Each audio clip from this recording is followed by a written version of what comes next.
Alright, welcome mga ka-watchman, ano? At mag-discuss tayo tungkol doon sa West Philippine Sea, no? Naging sentro talaga to siya ng ating internal and external security, ano? International, I mean. So, ang concern nito ay hindi lang sa Pilipinas, ano? Hindi sa international concern na pagdating sa navigation and air and sea, kailangan natin ang isang pagtutulungan dito, no? So, it is not only the concern of the Philippines, but also an international. Dahil ito'y may kasaysayan doon sa darating ng mga panahon at kasama rin doon sa biblical prophecy. So, we are not talking about the religious aspect, but pag-usapan natin tong ating mga leaders, no? Kagaya ng mga senador, no? Okay, dito ako especially kay Robin Padilla, no? Nakikita mo ang kanyang dissension o kanyang critics tungkol doon sa Poseidon o sa American plane, ano? Mayroon talagang bias, ano? Killing dahil alam naman niya na ang Amerika ay dati pa nating kakampi si Uncle Sam even from the very beginning of this war of the Japanese occupation or colonization down to the Second World War. They are a very good friend, no? Uncle Sam. At yun ay nagpapatunay sa Port of Bonifacio na White Cross, hundreds and thousands and even Filipino employed in US and in Hawaii, there are parts of the Filipino 70% of population, parts of the Hawaii province are Filipinos.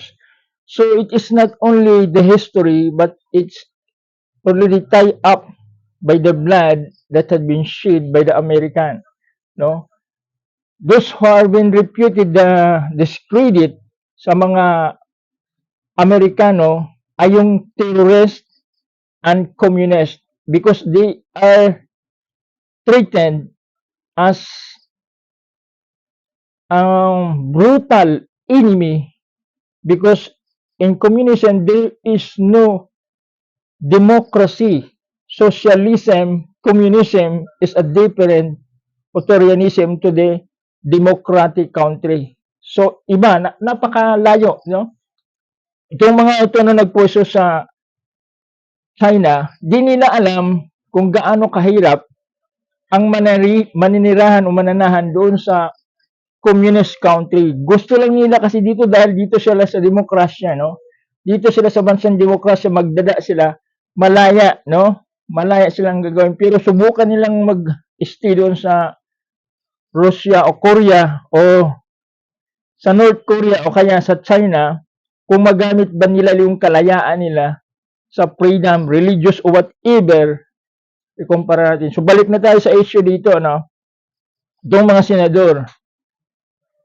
Ang mga senador dyan, hindi lang si Robin Padilla, may mga senador dyan na galing kay Mao Zedong, no? Sabi pa ni Revilla si yung Chinese na si Mao, no? So, ito naman, Mao Jigs pala, no? Mao Jigs na sinasabi. So, itong mga kaalyado naman ito, no? Nagkunwari yung iba. So, nagkukunwari sila na they were also against the incursion, aggression of Chinese. Pero sa totoo lang, gumagamit lang sila dahil malapit ng eleksyon o magkakaroon na ng eleksyon sa susunod, ang simpatya ng mga taong kinuha nila, hindi talaga sila totoo na gumagawa ng batas para tulungan ang mga Navy, Coast Guard o kaya magtayo man tayo ng matibay na struktura sa West Philippine Sea, tulungan yung mga sundalo nating mga Marines, no? Tsaka Navy. At yung isla na mayroon tayo diyan sa kalayaan, ano? I-establish sana natin yung ating EDCA sites sa mga lugar na kung saan nandito yung ating mga allied o kakampi, no? So, hindi na natatakot ang China dahil sa ating ginagawa, no? Dahil din sa presensya, hindi alam ni Ruben Padilla, dahil sa presensya ng Amerika, China, as Amerika, South Korea, Australia, Japan, and even Britain, all other countries who sympathize in the West Philippine Sea, no? Kahit sa Asian country natin. Ngayon, ito namang panahon na to, papatunayan ng mga senador. Totoo sila, no? Yung mga bumaliktad, bumalingbing, ano? Kasi nag-neutral pa sila. Mayroon pa nga isang kuan doon, governor ng North, no? Talagang Chinese na Chinese ang dating, eh. Mas bini-VIP daw yung mga Chinese kaysa mga Pilipino na doon naglalabi pa sa labi pa sila, no? Pero yung mga Pinoy hindi binibigyan ng pansin. Talagang nakakaiba, no? May mga trader talaga na mga kababayan natin na kung saan nagpapasilitate sila ng mga Chinese, ano? Wala pa nga silang mga kumpletong papilis. Pero yung mga Pilipino, ang sangkatirba na hinahanap ng mga papilis bago makaalis, pinapahirapan. Yung mga Chinese madaling makaalis, pero yung mga Pinoy pinapatay, no? Dahil sa droga. Pero yung mga Chinese na gumagawa ng droga, noong nakarang administrasyon, malaya na makauwi sa kanila. So, ang killing noon ay sa China, no? At kinakalaban ang Amerika. So ngayon, itong mga taga-sunod niya, sabi pa naman nabila si Maudigs, at mabuti na lang, si Sobiri at si Commodore Cariula nanindigan, ano? So they were strongly stand against those aggression, incursion, and bullying o iba pang mga dangerous maneuver at lesser incident. Ano pa yung mga nangyayari doon? Nanindigan ng ating mga leader kagaya kay Senate President Mig Zubiri at Commodore Cariula. Sila talaga yung totoo, no? Pinapakita nila ang totoong puso na hindi nila kayang tingnan, no? Nabanggit pa nga ng isang spokesperson na nung panahon ni Diggs, no? Pinapapayagan ang mga Chinese na mamayagpag at pinapahinto ang operation ng mga Coast Guard na hindi na magpapatulya doon sa West Philippine Sea. Tingnan mo naman, di ba? Napakasagwa, no? At halatang halata may pagkiling. Itong concern nito kasi mga ka-watchman, hindi na pwedeng magtatahimik tayo dito dahil ito'y future event na sinasabi rin sa Bible na mangyayari. At ito yon kasama doon sa tinatawag na Great Tribulation of Great Day of the Lord. So, ang posisyon ng mga Chinese, they were already established. Submarine, international ballistic submarine, international ballistic missiles at being in the submarine in the West Philippine Sea. Tapos i-control nila yun sa air at unti-unti nila nang sinakop ang ating West Philippine Sea o tinatawag naman nila na South China Sea. Ngayon, ito yung mga challenge ko sa ating mga senador, no? Kung totoo talaga sila, no? If they were true and honest as a Filipino and pledge as our leaders and having an oath to our Constitution, magawa sila ng batas.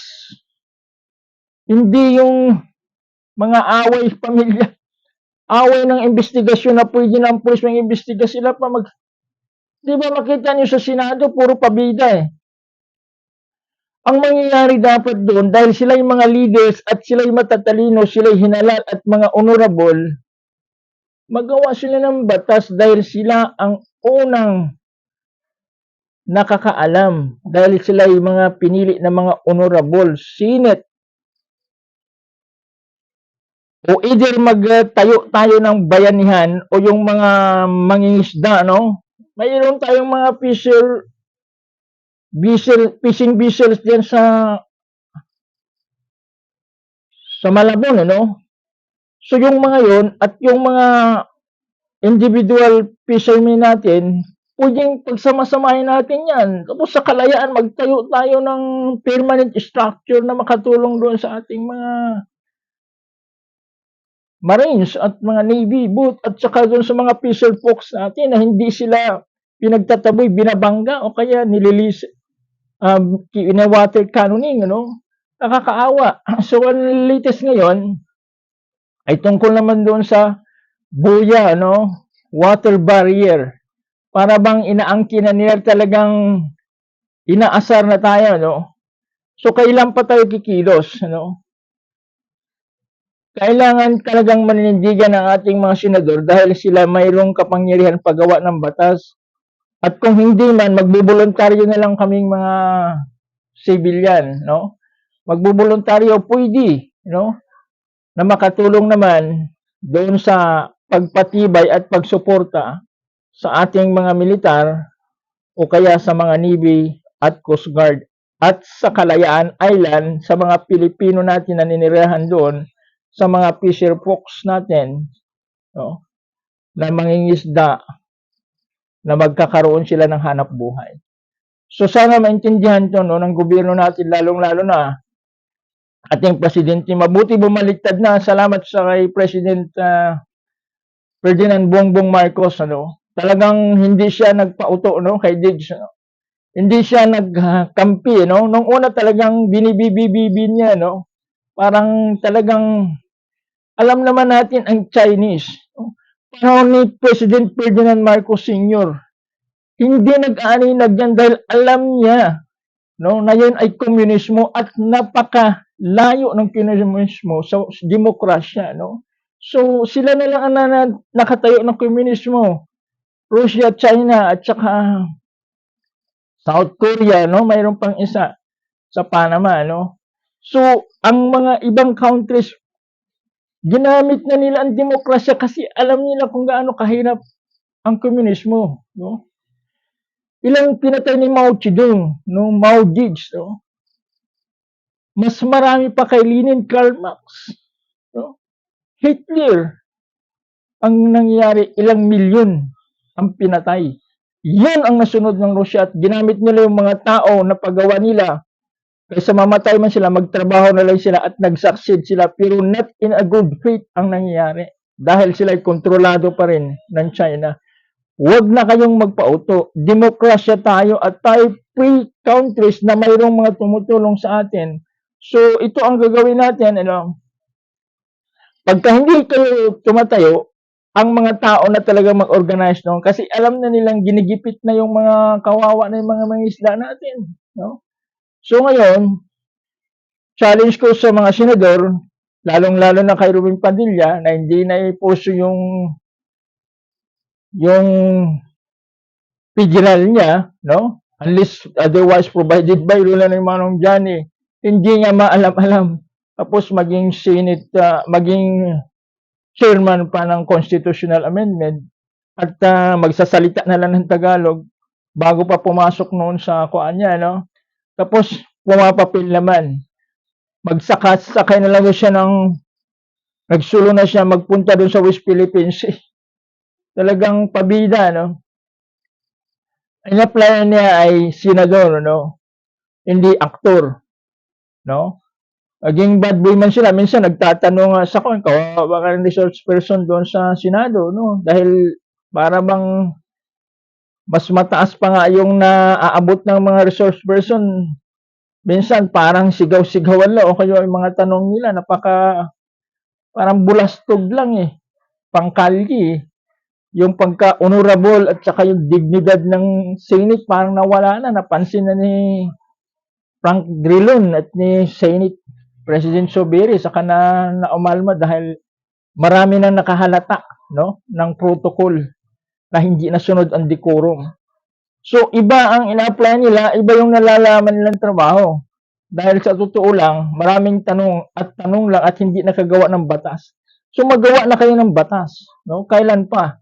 Kung talagang masakop na nila lahat, ma-establish na ng China at maging konkreto na ang ginagawa nilang plano bago sila lulusob, no?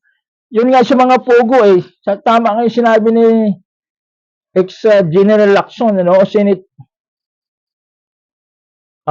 Senador Lacson na yung karamihan doon, 60 to 70% mga sundalo ng China, mga pogo workers. At alam naman natin ang China, pinagkikitaan, sabi nga ni Percy Lapid, eh, bakit yung ibang mga pogo mayroong legal, no? Mayroong illegal. Yung palang illegal, yung hindi nakabayad at walang tong sa kanila. Kaya illegal, no? So, alam mo naman ang pogo sa mga criminality, no? Abduction, kidnap, ransom, parang nangyari, pinagpatubos doon sa kapwa Chinese, no? Mayroon pang mga krimen at ito pang mga huli ng mga panahon na pinadeport ay na-involve doon sa scam, no? Yung love with passion scam at saka yung mga kuan natin, ano, SIM card, no? At daming kalokohan. Pero binigyan ng special treatment, halos nga wala ng passport o visa ba yun, no? Papunta lang dito sa Pilipinas. Pero ang mga Pinoy, pagka lumabas, sangkatil ba, maiwan pa dahil sa interview ko na ano. Parang, iwan ko bakit ganun. So, yun lang, ano. Hindi, ito lang yung umpisa ko, pero tuloy-tuloy ito dahil ang Chinese ay hindi sila give up. At kung ano yung mga petisyon natin, petisyon at papilang yun, sabi ni Diggs, ano. Talagang hindi sila give up dahil plano nila yun at hindi pwedeng puro petisyon na lang o puro tayo reklamo. Gagawa tayo ng aksyon, lalong-lalo na yung may mga kapangyarihan nasa gobyerno. Salamat mga watchman at tulong-tulong tayo pagdating dito. Magkaisa tayo at hindi tayo magpadala ng mga trolls, no? Na nag-refute o kaya deceptive statement ng iba na pinagpaaway-away lang tayo, gumagawa ng kabaliktaran, no? Na mga pamaraan para ma-deceive o ma-divert na maloko ang mga Pilipino sa mga statement ng Chinese at sa mga pro-Chinese at mga traidor na mga kababayan natin na nagkunwari. At alam naman natin kung sino yung mga yon, nagtakip yan, no? Nagmaskara. So ito, tulong-tulong tayo dahil yan ay hindi na i-give up yan ng Chinese, no? Tuloy-tuloy na yon at gagawa tayo ng makaya natin o kaya sama-sama tayo at tulungan natin yung ating mga sundalo sa West Philippine Sea. Thank you.